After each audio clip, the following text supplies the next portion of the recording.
Hello, everybody. I'm your teacher, Gayana Torosan, and this is a little conversation about Chapter 1 of our Speaking for the Air book on writing for broadcast. It's called Air Words Writing Broadcast News in the Internet Age, fourth edition, but I would assume that further editions, when they come out, would definitely cover some of the same basics with maybe a little bit more information.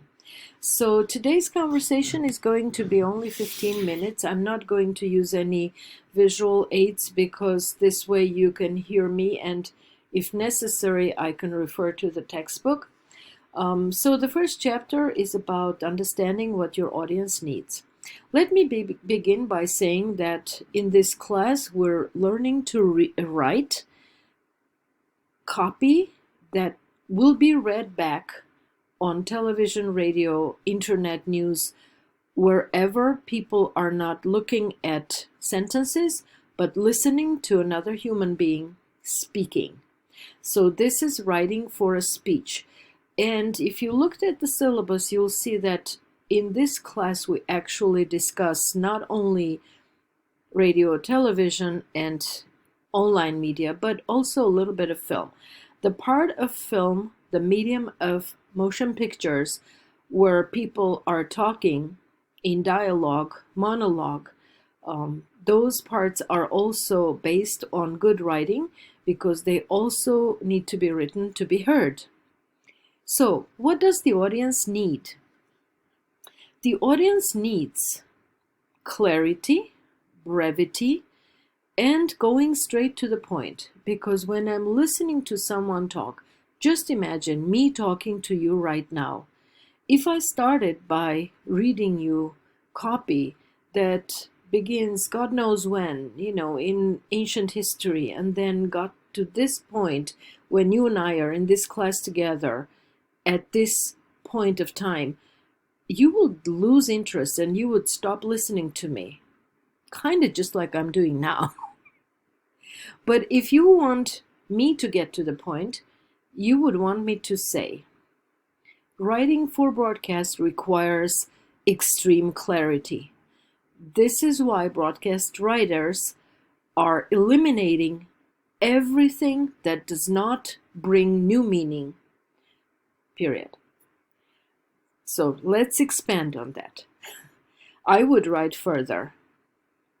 The broadcast style is different from print style because people are listening and therefore cannot go back and forth. Let's stop for a moment, explain this point. And you might argue that people can go back and forth, right? If I stop the video right now and go back, scroll back, jog back, unwind, and start from the beginning, you would be able to listen to my speech again and maybe understand it better. But let me tell you this. It is tedious. It is boring. And it is really inconvenient. A much more effective and convenient way of making sure that you capture everything is to speak clearly, not necessarily slowly, to speak in short sentences, to use words that are short, punchy, strong, powerful, meaningful, and get rid of everything that is not in our conversational language, because there are words that we use in writing and there are words that we use in speaking. So in this class, we will be using language just the way we speak. It doesn't mean we use slang or regional dialects, although they're valid forms of communication, but they also tend to limit our audience. If I speak a regional dialect, only people who know that dialect would understand me. But if I speak clean, pure language that everybody knows, eliminating all unnecessary complicated words and sentences that someone would probably use in a book or in a newspaper article, in spoken language, those words would be easily understood. So, what does my audience need? My audience needs to be able to hear me. And you all have car radios. I assume you've all witnessed how car radio sometimes comes into your space when you're driving or riding. And sometimes in those programs, people talk, and you really know how you need to be able to understand these people talking on the radio when your car is driving 75 miles an hour on a busy highway with other vehicles honking and making noises, and maybe someone talking, and maybe the navigation showing you where to go. But you still need to be able to capture the most important words and make sense of the structure of the sentence.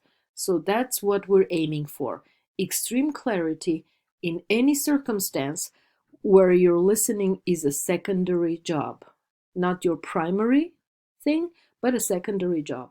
Let's think about how we listen to radio and how we watch TV for the most part. We're used to multitasking. Sometimes we wake up and turn on the turn on the television or the radio. And if you're not an old fashioned person like me, I actually got rid of my radio set recently. I took it to work. But if you're really interested in catching up with news, you would probably turn on, let's say, CNN or um, some other news program, NBC, CNBC, and keep it in the background while you get ready for your workday. Well, um, different people have different routines, but we share one thing: we all do several things at the same time. So we need to make sure that the speech that comes out of the newscaster's lips is extremely understandable, and it needs to capture our attention.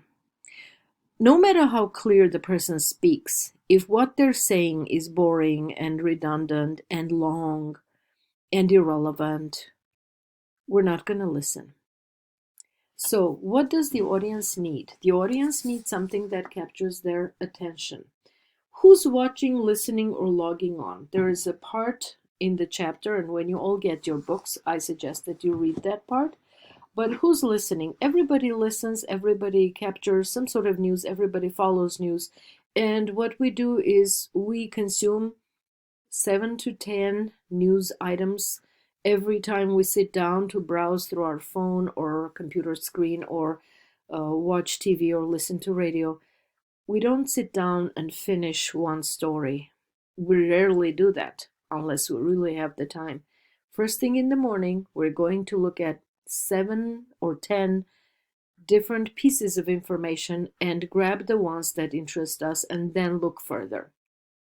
So we're only going to look at the headlines, and if those interest us, we will actually move down the story. And radio news is structured like that. It gives you headline news at the top of the hour, and on some stations, the bottom of the hour as well.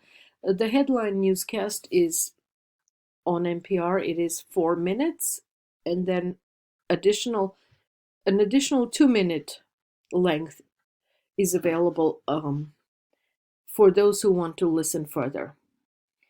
For stations who want to cut those 2 minutes off and insert their local news, if you start listening at the top of the hour, there will be, let's say, 5, 6 news items within 4 minutes, and then a short pause. You're listening to such and such, for example, NPR.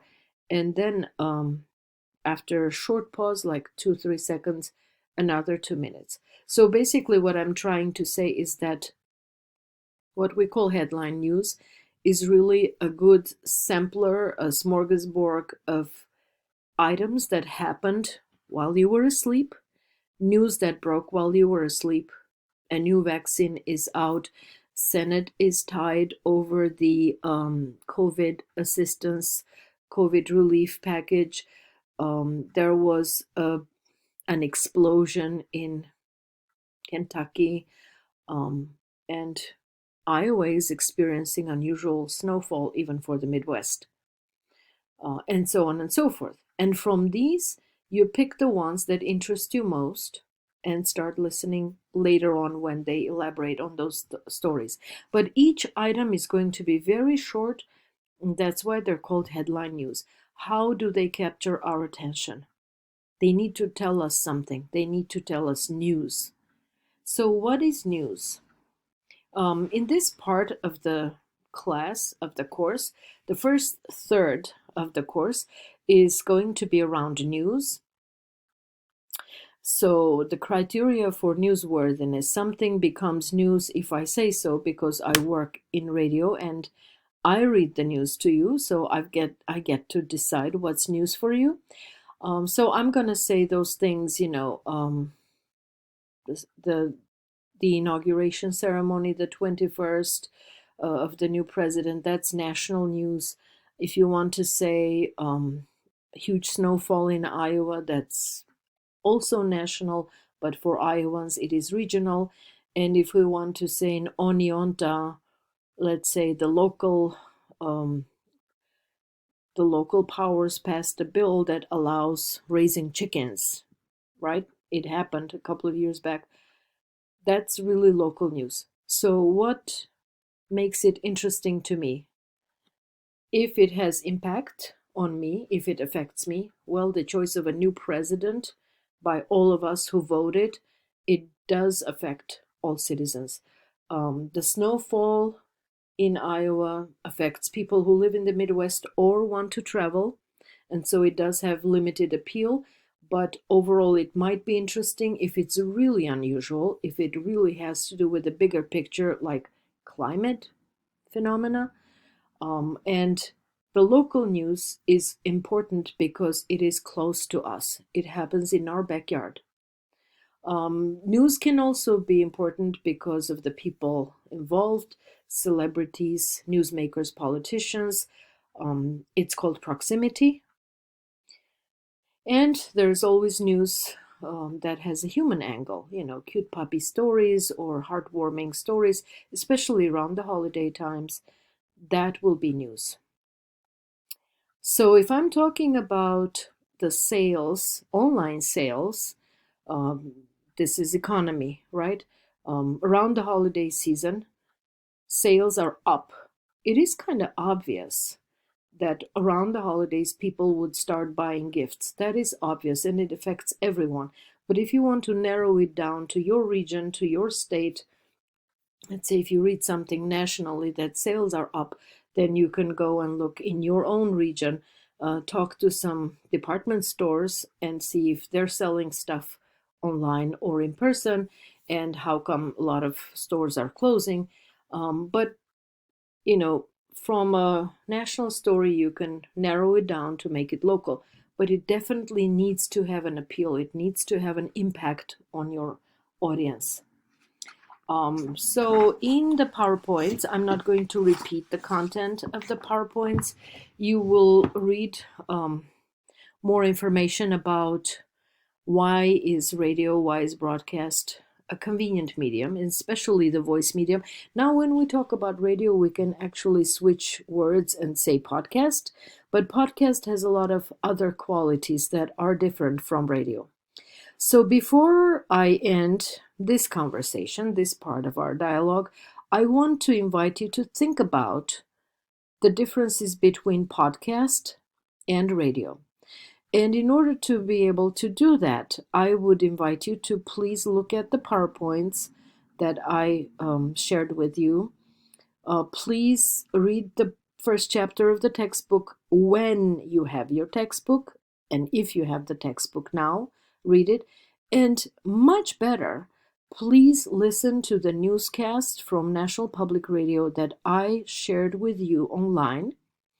And remember that every hour you can get a fresh feed of the news.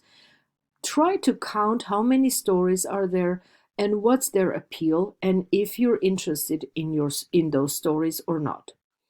Okay, so our time for this conversation is up. I'll talk to you soon. Take care.